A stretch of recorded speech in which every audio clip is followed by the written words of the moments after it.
नमस्कार दोस्तों, स्वागत है आप सभी का जनरल स्टडी गुरु में।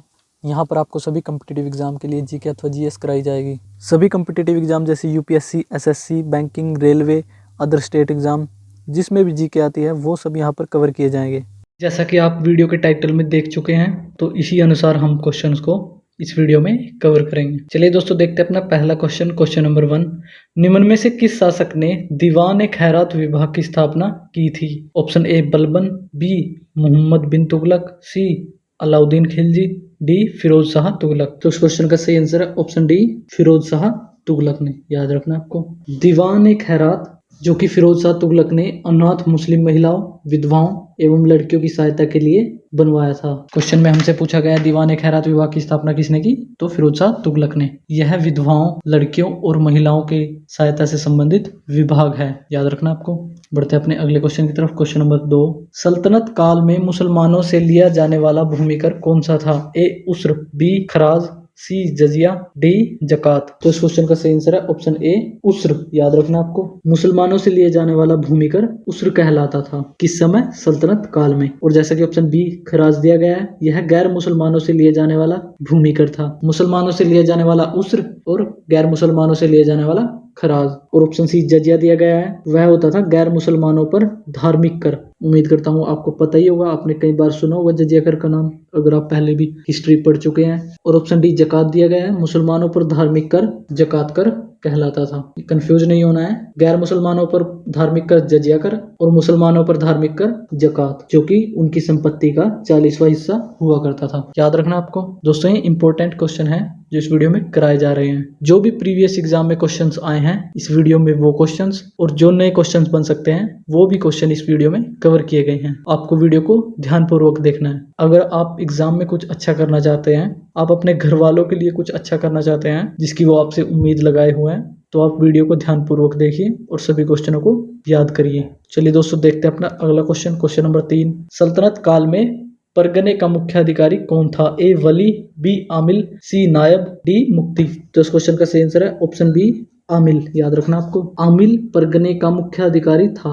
कब? सल्तनत काल में। और सल्तनत काल में सिक्कों को परगनों में विभाजित किया गया था। परगनों का मुख्य अधिकारी कौन था? आमिल। ये आपको याद रखना है। बढ़ते अपने अगले क्वेश्चन की तरफ। Question number 4। सल्तनत काल में सुल्तान की स्थायी सेना को क्या नाम दिया गया था? ए खास खेल, बी मंगलिक, सी अर्राद, डी उपरोक्त में से कोई नहीं। तो इस क्वेश्चन का सही आंसर है ऑप्शन ए खास खेल। याद रखना आपको। सुल्तान की स्थायी सेना को खास खेल नाम दिया गया था, ये आपको याद रखना है। बढ़ते अपने अगले क्वेश्चन की तरफ। Question number 5। निम्न में से किस शासक ने इक्ता प्रथा को समाप्त किया था? ए Balban, B Firoz Tughlaq, C Alauddin Khilji, D Akbar. तो इस क्वेश्चन का सही आंसर है ऑप्शन सी अलाउद्दीन खिलजी ने। अलाउद्दीन खिलजी ने इक्ता प्रथा को समाप्त किया था, ये आपको याद रखना है। और इक्ता प्रथा की दोबारा शुरुआत किसने की? यहीं पर याद कर लेते हैं इसको। फिरोज तुगलक ने। इक्ता प्रथा की दोबारा शुरुआत किसने की? तो फिरोज तुगलक ने। चलिए दोस्तों, देखते हैं अपना अगला क्वेश्चन नंबर 6। सल्तनत काल में नील उत्पादन के लिए कौन सी जगह प्रसिद्ध थी? ए बनारस, बी सतगांव, सी सरस्वती, डी आगरा। तो इस क्वेश्चन का सही आंसर है ऑप्शन डी आगरा। सल्तनत काल में नील उत्पादन के लिए आगरा प्रसिद्ध था। और रेशमी रजाइयों के लिए सतगांव, जैसे कि ऑप्शन बी में दिया गया है। बनारस, जैसे कि ऑप्शन ए में दिया गया है, सोना चांदी व जड़ी काम के लिए। और सरस्वती था अच्छी किस्म के चावल के लिए, ये आपको याद रखना है। Question number 7। सल्तनत काल में अंतर्राष्ट्रीय बंदरगाह के रूप में कौन सा शहर प्रसिद्ध था? Option A Agra, B Deval, C Bengal, D Anhilwara. तो इस क्वेश्चन का आंसर होगा ऑप्शन बी देवल। याद रखना आपको। देवल सल्तनत काल में अंतर्राष्ट्रीय बंदरगाह के रूप में प्रसिद्ध था, याद रखना आपको। बढ़ते अपने अगले क्वेश्चन की तरफ। Question number 8। विजयनगर साम्राज्य की स्थापना किस सन में हुई थी? ए 1296 ईस्वी, बी 1316 ईस्वी, सी 1336 ईस्वी, डी 1352 ईस्वी। तो इस क्वेश्चन का सही आंसर है ऑप्शन सी 1336 ईस्वी। याद रखना आपको। विजयनगर साम्राज्य की स्थापना 1336 ईस्वी में हरिहर एवं बुक्का नामक दो भाइयों ने की थी।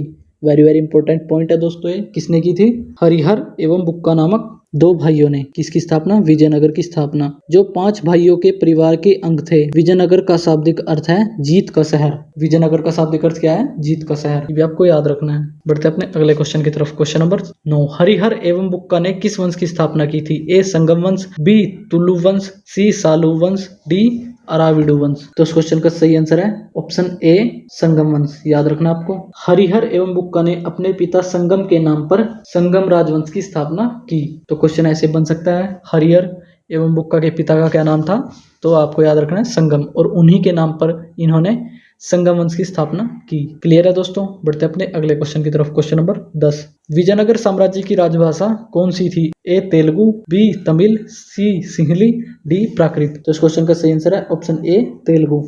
विजयनगर संप्रदाय की राजधानी हम्पी थी। विजयनगर साम्राज्य के खंडहर तुंगभद्रा नदी पर स्थित हैं और विजयनगर साम्राज्य की राजभाषा क्या थी? तो आंसर होगा तेलुगु, राजधानी हम्पी, ये भी आपको याद रखना है। बढ़ते अपने अगले क्वेश्चन की तरफ। क्वेश्चन नंबर 11, संगम वंश के शासकों में सबसे पहले किसने महाराजा धीराज की उपाधि धारण की थी? ए बुक्का प्रथम, बी देवराय द्वितीय, सी हरिहर प्रथम, डी हरिहर द्वितीय। तो इस क्वेश्चन का सही आंसर है ऑप्शन डी हरिहर द्वितीय ने। हरिहर द्वितीय ने संगम शासकों में सबसे पहले महाराजा धीराज की उपाधि धारण की थी, याद रखना आपको। बढ़ते अपने अगले क्वेश्चन की तरफ। क्वेश्चन नंबर 12, इटली का यात्री निकोलो कांटी विजयनगर की यात्रा पर किस शासक के शासनकाल में आया था? इंपॉर्टेंट क्वेश्चन है दोस्तों ये। Option A Harihar, B Devaraya प्रथम, सी मल्लिकार्जुन, डी बुक्का प्रथम। तो इस क्वेश्चन का सही आंसर है ऑप्शन बी देवराय प्रथम। इटली का यात्री निकोलो कांटी विजयनगर की यात्रा पर देवराय प्रथम के शासनकाल में आया था। क्वेश्चन ऐसे बन सकता है कि यात्री निकोलो कांटी देवराय प्रथम के शासन में आया, तो वो कहाँ का था? तो इटली का। देवराय प्रथम के शासनकाल में इटली का कौन सा यात्री भारत आया? तो आंसर होगा निकोलो कांटी। आपको किसी प्रकार से क्वेश्चन दे सकता है, आपको कंफ्यूज नहीं होना है। अगर आप अच्छे से क्वेश्चनों को ध्यानपूर्वक याद करेंगे तो आपसे ये गलती नहीं होगी, आप सही ऑप्शन को टिक करेंगे। क्लियर है दोस्तों, बढ़ते अपने अगले क्वेश्चन की तरफ। क्वेश्चन नंबर 13, प्रसिद्ध तेलुगु कवि श्रीनाथ किस शासक के दरबार में रहे थे? ए कृष्णदेवराय, बी बुक्का प्रथम, सी देवराय द्वितीय, डी उपरोक्त में से कोई नहीं। तो इस क्वेश्चन का सही आंसर होगा ऑप्शन सी देवराय द्वितीय। प्रसिद्ध तेलुगु कवि श्रीनाथ कुछ दिनों तक देवराय द्वितीय के दरबार में रहे थे। श्रीनाथ कौन थे? प्रसिद्ध तेलुगु कवि, और वो देवराय द्वितीय के दरबार में रहे। क्लियर है दोस्तों, बढ़ते हैं अपने अगले क्वेश्चन की तरफ। क्वेश्चन नंबर 14, निम्न में से किस शासक को प्रौढ़ देवराय भी कहा जाता था? Option A Mallikarjuna, B Virupaksha द्वितीय, सी देवराय प्रथम, डी देवराय द्वितीय। तो इस क्वेश्चन का सही आंसर होगा ऑप्शन ए मल्लिकार्जुन, याद रखना आपको। मल्लिकार्जुन को प्रौढ़ देवराय भी कहा जाता था। बढ़ते अपने अगले क्वेश्चन की तरफ। क्वेश्चन नंबर 15, तुलु वंश की स्थापना किसने की थी? ए कृष्णदेवराय, बी वीर नरसिंह, सी सदाशिव, डी तिरुमल। तो इस क्वेश्चन का सही आंसर है ऑप्शन बी वीर नरसिंह। तुलु वंश की स्थापना वीर नरसिंह ने की थी। तुलु वंश का महान शासक कृष्णदेवराय था। वह 8 अगस्त 1509 ईस्वी को शासक बना, ये भी आपको याद रखना है। तुलु वंश का महान शासक कौन था? कृष्णदेवराय, और वो शासक कब बना? 8 अगस्त 1509 ईस्वी को। तुलु वंश की स्थापना किसने की? ये हमसे क्वेश्चन पूछा गया है, तो वीर नरसिंह ने। क्लियर है दोस्तों, बढ़ते हैं अपने अगले क्वेश्चन की तरफ। दोस्तों ये कुछ अन्य इंपॉर्टेंट क्वेश्चन है जो बार बार परीक्षाओं में पूछे जाते हैं। जैसे क्वेश्चन नंबर 16, सल्तनत काल में इक्ताओं को किसमें विभाजित किया जाता था? आंसर है सिक्कों अथवा जिलों में। सल्तनत काल में इक्ताओं को किसमें विभाजित किया जाता था? सिक्कों में, और सिक्कों को परगना में, ये भी आपको याद रखना है। क्वेश्चन नंबर 17, सल्तनत काल में सिक्कों को किसमें विभाजित किया जाता था? आंसर है परगना, अभी हमने पीछे डिस्कस किया। और परगना का मुख्य अधिकारी आमिल हुआ करता था। देखते हैं क्वेश्चन नंबर 18, सल्तनत काल में प्रशासन की सबसे छोटी इकाई क्या होती थी? आंसर है ग्राम। क्वेश्चन नंबर 19, निम्न में से किस शासक ने दोबारा इक्ता प्रथा शुरू की थी? फिरोज तुगलक ने, और खत्म किसने की थी? अलाउद्दीन खिलजी ने, ये भी आपको याद रखना है। क्वेश्चन नंबर 20, सल्तनत कालीन कानून किस पर आधारित था? आंसर है शरीयत, कुरान एवं हदीस पर। सल्तनत कालीन कानून जो था वो शरीयत पर, कुरान पर और हदीस पर आधारित था। क्वेश्चन नंबर 21, सल्तनत काल में लगान निर्धारित करने की मिश्रित प्रणाली को क्या कहा जाता था? आंसर है मुक्ताई।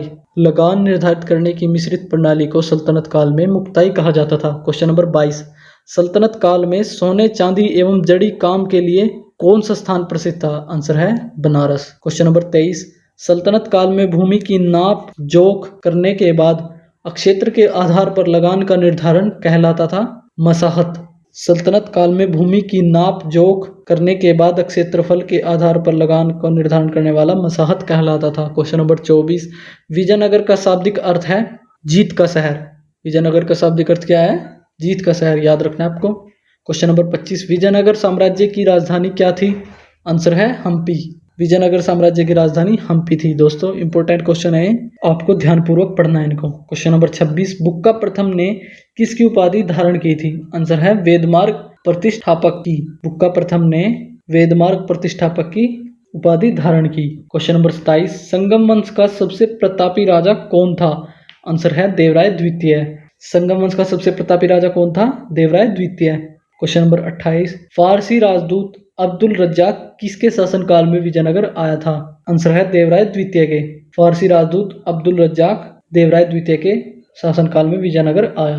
क्वेश्चन नंबर 29, सालू वंश के बाद विजयनगर में किस वंश का शासन हुआ था? तो आंसर है तुलु वंश। सालू वंश के बाद विजयनगर में तुलु वंश का शासन हुआ। क्वेश्चन नंबर 30, तुलु वंश का महान शासक कौन था? आंसर है कृष्णदेव राय। तो इस वीडियो में इतना ही दोस्तों। और दोस्तों एक बात जरूर जान ले कि जो भी इस वीडियो में क्वेश्चन कराए गए हैं या जो लुसेंट जीके बुक का पेज वीडियो में कवर किया गया है, उस पेज के सभी पॉइंट याद करने के लिए पहले या तो आप वीडियो देख ले या बुक का वो पेज पढ़ ले जो वीडियो में कराया जा रहा है। यदि आप लुसेंट बुक पढ़ चुके हैं तो आप सिर्फ वीडियो देखकर भी सभी क्वेश्चंस के आंसर याद रख सकते हैं।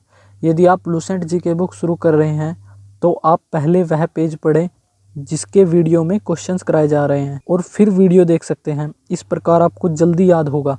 वीडियो में सभी क्वेश्चंस कवर किए गए हैं जो प्रीवियस ईयर एग्जाम में आए हैं और जहां से अगले आने वाले एग्जामों में क्वेश्चन बन सकते हैं, वो क्वेश्चन भी इस वीडियो में कवर किए गए हैं। इस प्रकार अगर आप याद करेंगे तो आप अपने आप को अन्य स्टूडेंट जो भी कॉम्पिटिटिव एग्जाम की तैयारी कर रहे हैं जिनमें जीके आती है, जीके के मामले में आप अपने आप को उनसे अलग पाएंगे। क्लियर है दोस्तों? तो आज के लिए बस इतना ही। नमस्कार दोस्तों।